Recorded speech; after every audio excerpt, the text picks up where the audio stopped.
ಕಷ್ಟಪಟ್ಟು ದುಡಿದು ಜೀವನೋಪಾಯ ಕಂಡುಕೊಳ್ಳುವ ಆಹಾರ ವಿತರಣಾ ಕಂಪನಿಗಳ ಮತ್ತು ಆನ್ಲೈನ್ ಶಾಪಿಂಗ್ ವೇದಿಕೆಗಳ ಡೆಲಿವರಿ ಏಜೆಂಟ್ಗಳ ಮೇಲೆ ಗಂಭೀರ ಆರೋಪವೊಂದನ್ನು ಕೇಂದ್ರ ಸಚಿವ ಗಿರಿರಾಜ್ ಸಿಂಗ್ ಮಾಡಿದ್ದಾರೆ. ಹೀಗೊಂದು ಗಂಭೀರ ಆರೋಪ ಮಾಡುವುದಕ್ಕೆ ತಮ್ಮ ಬಳಿ ಏನ್ ಪುರಾವೆ ಇದೆ ಅಂತ ಗಿರಿರಾಜ್ ಸಿಂಗ್ ಹೇಳಿಲ್ಲ. ತಮ್ಮ ಬೇಜವಾಬ್ದಾರಿ ಹಾಗೂ ಪ್ರಚೋದನಕಾರಿ ಹೇಳಿಕೆ ಮೂಲಕ ಕಠಿಣ ಪರಿಶ್ರಮಿ ಡೆಲಿವರಿ ಬಾಯ್ಸ್ ಅನ್ನ ಅವರು ಅವಮಾನಿಸಿದ್ದಾರೆ. ಮಾತ್ರವಲ್ಲ, ಅವರನ್ನ ದ್ವೇಷಕೋರರು ಗುರಿ ಮಾಡೋಕೆ ದಾರಿ ಮಾಡಿಕೊಟ್ಟಿದ್ದಾರೆ.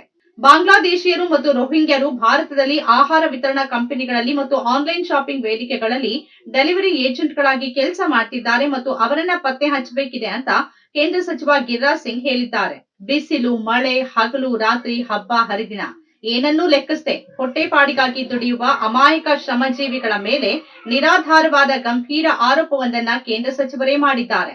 ಯಾವ ಸಚಿವರು ಆಹಾರ ವಿತರಣಾ ಕಂಪನಿಗಳ ಮತ್ತು ಆನ್ಲೈನ್ ಶಾಪಿಂಗ್ ವೇದಿಕೆಗಳ ಡೆಲಿವರಿ ಏಜೆಂಟ್ಗಳ ಪರವಾಗಿ ನಿಂತು ಅವರ ಭವಿಷ್ಯಕ್ಕಾಗಿ, ಅವರ ನೌಕರಿಗಳನ್ನ ಸುರಕ್ಷಿತಗೊಳಿಸಲಿಕ್ಕಾಗಿ ಏನಾದ್ರೂ ಕ್ರಮವನ್ನ ಕೈಗೊಳ್ಳಬೇಕಿತ್ತೋ ಅವರು ಅದನ್ನೆಲ್ಲ ಬಿಟ್ಟು ದ್ವೇಷ ಹರಡುವುದನ್ನೇ ತಮ್ಮ ಕೆಲಸ ಹಾಕಿಸಿಕೊಂಡಿದ್ದಾರೆ.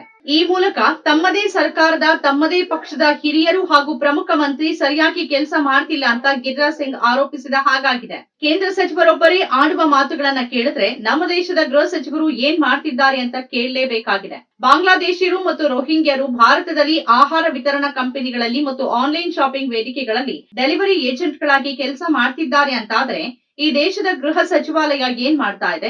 ಅತ್ತ ನೋಡಿದ್ರೆ ಕೇಂದ್ರ ಗೃಹ ಸಚಿವರು ಸ್ವತಃ ಈ ದೇಶದಲ್ಲಿ ನುಸುಳುಕೋರರು ವಾಸ ಮಾಡ್ತಿದ್ದಾರೆ ಅಂತ ಚುನಾವಣಾ ಪ್ರಚಾರದ ಭಾಷಣಗಳಲ್ಲಿ ಹೇಳ್ತಾರೆ. ಹೈದರಾಬಾದ್ ನಲ್ಲಿ ಎನ್ಐಎಫ್ಟಿ ಘಟಿಕೋತ್ಸವದಲ್ಲಿ ಭಾಗವಹಿಸಿ ಮಾತನಾಡಿದ ಕೇಂದ್ರ ಸಚಿವ ಗಿರಿರಾಜ್ ಸಿಂಗ್, ಝೊಮ್ಯಾಟೊ, ಸ್ವಿಗ್ಗಿ ಅಥವಾ ಫ್ಲಿಪ್ಕಾರ್ಟ್ ಸೇರಿದಂತೆ ಆನ್ಲೈನ್ ಶಾಪಿಂಗ್ ವೇದಿಕೆಗಳಲ್ಲಿ ಬಾಂಗ್ಲಾದೇಶಿಯರು ಮತ್ತು ರೋಹಿಂಗ್ಯರು ಡೆಲಿವರಿ ಏಜೆಂಟ್ಗಳಾಗಿ ಕೆಲಸ ಮಾಡ್ತಿದ್ದಾರೆ. ಅವರನ್ನ ಪತ್ತೆ ಹಚ್ಚಿ ಪೊಲೀಸರಿಗೆ ಹಸ್ತಾಂತರಿಸೋಕೆ ಪ್ರಯತ್ನಿಸಬೇಕು ಅಂತ ಹೇಳಿದ್ದಾರೆ. ಆದ್ರೆ ಇಷ್ಟು ದೊಡ್ಡ ಆರೋಪಕ್ಕೆ ಅವರು ಯಾವುದೇ ಆಧಾರ ಒದಗಿಸಿಲ್ಲ. ಸಂಭಲ್ ಮತ್ತು ಬಾಂಗ್ಲಾದೇಶದ ಘಟನೆಯನ್ನ ಹೋಲಿಕೆ ಮಾಡಿದ ಉತ್ತರ ಪ್ರದೇಶದ ಮುಖ್ಯಮಂತ್ರಿ ಆದಿತ್ಯನಾಥ್ ಅವರ ಹೇಳಿಕೆಯನ್ನ ಗಿರಿರಾಜ್ ಸಿಂಗ್ ಇದೇ ವೇಳೆ ಸಮರ್ಥಿಸಿಕೊಂಡಿದ್ದಾರೆ. 500 ವರ್ಷಗಳ ಹಿಂದೆ ಅಯೋಧ್ಯೆ ಮತ್ತು ಸಂಭಲ್ ನಲ್ಲಿ ಮೊಘಲ್ ಚಕ್ರವರ್ತಿ ಬಾಬರ್ನ ಕಮಾಂಡರ್ಗಳು ಮಾಡಿದ್ದು ಮತ್ತು ಪ್ರಸ್ತುತ ಬಾಂಗ್ಲಾದೇಶದಲ್ಲಿ ನಡೆದಿರುವ ಘಟನೆಗಳು ಒಂದೇ ಸ್ವರೂಪದ್ದಾಗಿದೆ ಅಂತ ಆದಿತ್ಯನಾಥ್ ಹೇಳಿದ್ರು. ಭಾರತ ವಿಭಜನೆಯಾಯಿತು, ಪಾಕಿಸ್ತಾನದಲ್ಲಿ ಹಿಂದೂಗಳನ್ನ ನಿರ್ನಾಮ ಮಾಡಲಾಯಿತು. ಇಂದು ಬಾಂಗ್ಲಾದೇಶದಲ್ಲಿ ಅದೇ ನಡೀತಿದೆ. ಜಿನ್ನಾ ಅವರ ಡಿಎನ್ಎ ಪಾಕಿಸ್ತಾನದಲ್ಲಿತ್ತು ಮತ್ತು ಜಿನ್ನಾ ಅವರ ಡಿಎನ್ಎ ಬಾಂಗ್ಲಾದೇಶದಲ್ಲಿದೆ. ಜಿನ್ನಾ ಅವರ ಡಿಎನ್ಎ ಸಂಭಲ್ನಲ್ಲೂ ಇದೆ ಅಂತ ಗಿರಿರಾಜ್ ಸಿಂಗ್ ಹೇಳಿದ್ದಾರೆ. 500 ವರ್ಷಗಳ ಹಿಂದೆ ಅಯೋಧ್ಯೆ ಮತ್ತು ಸಂಭಲ್ ನಲ್ಲಿ ಮೊಘಲ್ ಚಕ್ರವರ್ತಿ ಬಾಬರ್ನ ಕಮಾಂಡರ್ನ ಕ್ರಮಗಳು ಮತ್ತು ಪ್ರಸ್ತುತ ಬಾಂಗ್ಲಾದೇಶದಲ್ಲಿ ನಡೆದಿರುವ ಘಟನೆಗಳು ಒಂದೇ ಸ್ವರೂಪ ಮತ್ತು ಉದ್ದೇಶವನ್ನ ಹೊಂದಿದೆ ಅಂತ ಆದಿತ್ಯನಾಥ್ ಗುರುವಾರ ಹೇಳಿದ್ರು. ನೆರೆಯ ದೇಶಗಳಲ್ಲಿ ನಮ್ಮ ಶತ್ರುಗಳು ಎಂತಹ ಕೃತ್ಯಗಳನ್ನ ಮಾಡ್ತಿದ್ದಾರೆ ನೋಡಿ. ಯಾರಾದ್ರೂ ಭ್ರಮೆಯಲ್ಲಿದ್ರೆ ಇದನ್ನ ನೆನಪಿಸ್ಕೊಳ್ಳಿ. 500 ವರ್ಷಗಳ ಹಿಂದೆ ಬಾಬರ್ನ ಸೇನಾಪತಿಯೊಬ್ಬ ಅಯೋಧ್ಯೆಯಲ್ಲಿ ಕೆಲವು ಕೃತ್ಯಗಳನ್ನ ಎಸಗಿದ್ದಾನೆ. ಸಂಭಲ್ ನಲ್ಲಿ ಇದೇ ರೀತಿಯ ಕೃತ್ಯಗಳನ್ನ ಮಾಡಿದ್ದಾನೆ ಮತ್ತು ಇಂದು ಬಾಂಗ್ಲಾದೇಶದಲ್ಲಿ ಏನಾಗ್ತಿದೆ ನೋಡಿ. ಮೂರರ ಸ್ವಭಾವ ಮತ್ತು ಡಿಎನ್ಎ ಒಂದೇ ಆಗಿವೆ ಅಂತ ಅವರು ಹೇಳಿದ್ರು. ದೇಶದಲ್ಲಿ ನಿರುದ್ಯೋಗ, ಬೆಲೆ ಏರಿಕೆಯಂತಹ ಗಂಭೀರ ಸಮಸ್ಯೆಗಳು ಜನರನ್ನ ಹೈರಾಣ ಮಾಡಿರುವಾಗ ಮೋದಿ ಸರ್ಕಾರದ ಸಚಿವರು ಇಂತಹ ಆಧಾರ ರಹಿತ ಆರೋಪಗಳನ್ನ ಮಾಡೋದ್ರಲ್ಲೇ ಬಿಸಿ. ಇವ್ರು ಒಂದ್ ಕಡೆ ತಿಂಗಳಿಗೆ 10-20 ಸಾವಿರ ರೂಪಾಯಿ ಸಂಪಾದನೆ ಮಾಡುವ ಅಮಾಯಕ ಯುವಕರ ಮೇಲೆ ಆರೋಪ ಹೊರಿಸ್ತಿದ್ದಾರೆ. ಮತ್ತೊಂದ್ ಕಡೆ ಎಲ್ಲಾ ಮುಸ್ಲಿಂ ಡೆಲಿವರಿ ಬಾಯ್ಗಳನ್ನ ಜನ ಅನುಮಾನದಿಂದ ಕಾಣುವಂತೆ ಮಾಡಿದ್ದಾರೆ. ಸಚಿವರ ಹೇಳಿಕೆಯಿಂದಾಗಿ ಯಾವುದಾದ್ರೂ ಇಲ್ಲಿ ಮುಸ್ಲಿಂ ಡೆಲಿವರಿ ಬಾಯ್ಗೆ ಯಾರಾದ್ರೂ ಕೋಮುವಾದಿ ಪುಂಡ್ರು ತೊಂದರೆ ಕೊಟ್ರೆ ಅದಕ್ಕೆ ಯಾರ್ ಹೊಣೆ? ಸಚಿವರು ಹೊಣೆಯನ್ನ ಹೊತ್ಕೊಳ್ತಾರ?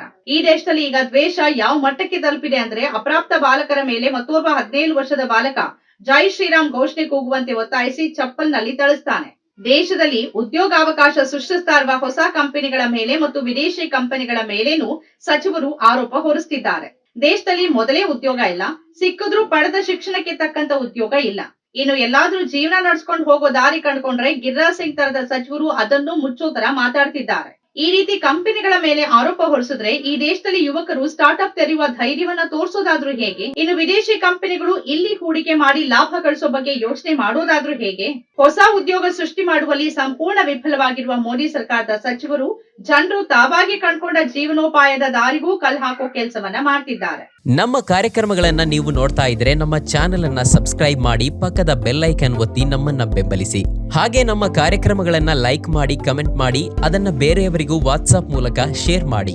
ನೀವು ಹೀಗೆ ಮಾಡಿದಾಗ ನಮ್ಮ ಚಾನೆಲ್ ಇನ್ನಷ್ಟು ಮತ್ತಷ್ಟು ಜನರಿಗೆ ತಲುಪಲು ನೀವು ನಮ್ಮೊಂದಿಗೆ ಸಹಕರಿಸಿದ ಹಾಗಾಗುತ್ತೆ. ಇದು ನೀವು ಯಾವುದೇ ಖರ್ಚಿಲ್ಲದೆ ಕೆಲವೇ ಸೆಕೆಂಡುಗಳಲ್ಲಿ ನೀಡಬಹುದಾದ ಸಹಕಾರ. ಧನ್ಯವಾದಗಳು.